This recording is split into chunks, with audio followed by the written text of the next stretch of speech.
grocery bill is up 40%. Your paycheck is up about 9. You were told this was inflation. You were told this was supply chains. You were told this was a global crisis nobody could control. Most of what you were told is wrong. The real story is uglier and more deliberate. The Federal Reserve raised interest rates to fight inflation. Those rate hikes raised the cost of capital for every link in the food supply chain. Distributors passed it forward. Grocers passed it forward. Corporate chains used the inflation cover to expand their margins. And the people who eat the cost are the people standing at the checkout counter. Today, your grocery bill is on trial. 7 specific lies the food industry told you about why prices went up. By the end of this video, you're going to know who actually got rich and who actually paid. Sit down. Court is in session. Welcome to Capital Court. I'm not a financial advisor. I'm not on television. I don't work for a grocery chain. What I am is somebody who got tired of being lied to about why everything costs more. If you want to understand the system that runs your financial life, hit subscribe. New case every single day. Now, the defendant, the corporate grocery industry. 7 lies. Let's begin. Exhibit A, lie number 1. We didn't raise prices, inflation did. This is the line every executive uses on the earnings call. Higher input costs forced us to pass costs through. We had no choice. Here's the problem with that story. Federal data on corporate margins shows that during the inflation cycle of 2021 and 2022, the largest food retailers expanded their gross margins. Not contracted, not held steady, expanded. If you're passing through costs at the same rate they hit you, your margin stays flat. If you're expanding your margin, you're raising prices faster than your costs went up. That's not pass-through. That's exploitation with inflation as the alibi. The verdict on Exhibit A, guilty. Exhibit B, lie number 2. We are victims of supply chain disruption. Yes, the supply chain broke. That was real. What's also real is that the disruption ended in late 2022 for most product categories. Port congestion cleared. Shipping costs dropped 70% from peak. Container availability normalized. Grocery prices did not drop 70%. Grocery prices did not drop at all. They stayed elevated and kept climbing. Once an industry raises prices and the customer absorbs it, the industry has no business reason to lower them. The supply chain story ended. The high prices did not. The verdict on Exhibit B, guilty. Exhibit C, lie number 3. Our margins are thinner than ever. Grocery is famously a thin margin business. That part is true at the historical baseline. Net margins around 1 to 3%. But look at the recent data. Kroger's gross margin in fiscal 2023 was higher than 2020. Albertsons' gross margin in 2023 was higher than 2020. Costco, Walmart, the major regional chains. Same story. When a company tells you margins are thin while their own filings show margins expanding, they're either lying to you or to their shareholders. Probably you. The verdict on Exhibit C, guilty. Exhibit D, lie number 4.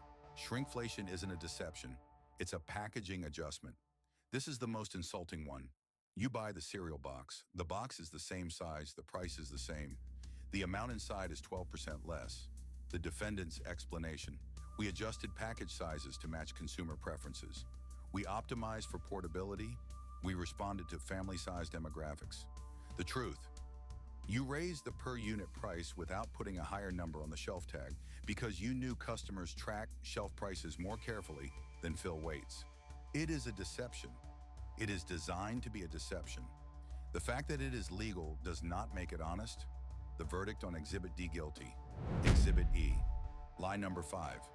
We have no control over prices. The market sets them. In a competitive market, this would be partly true.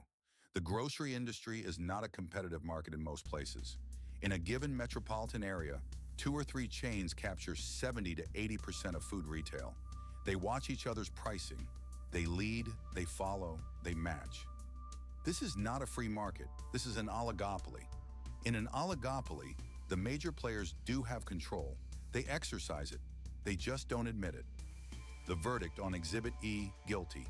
Exhibit F, lie number 6. Higher prices reflect higher costs to us. We've already established margins expanded, so whatever costs went up, prices went up by more. But there's a second mechanism worth naming. Rate hikes by the Federal Reserve raised the cost of working capital for every distributor and supplier. To finance their inventory, suppliers paid more interest. They passed that interest cost down to grocers. Grocers passed it down to you, plus their own markup on the markup. The Fed raised rates to fight inflation. Those rate hikes raised the cost of bringing food to your store. You paid the higher cost. Inflation didn't come down because consumers like you stopped buying food. It came down because you started buying less food. That's a tax. It's not inflation fighting. The verdict on Exhibit F guilty. Exhibit G. Line number 7. Inflation hurts us too. The executives say this on television. The lobbyists say it in Washington. Inflation is bad for everyone. The earnings calls tell a different story. Listen to what they say to their shareholders. Quote, "We were able to use the inflationary environment to pass through higher pricing and expand contribution margins," unquote. That's actual language from actual quarterly earnings calls during the inflation cycle. To you, inflation is bad. To them, inflation is a window during which customer expectations have already been reset. New prices stick, the window closes, the prices stay. The verdict on Exhibit G, guilty. So what does all of this mean? You paid more not just because costs went up.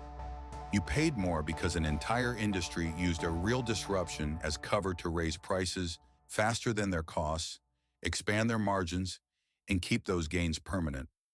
The Federal Reserve helped by raising rates that transmitted through the supply chain to the shelf. The grocery industry helped by using the inflation narrative to justify increases that had nothing to do with inflation. The press helped by repeating the supply chain story long after the supply chains had healed. Here's the part most people miss. Wages did not catch up.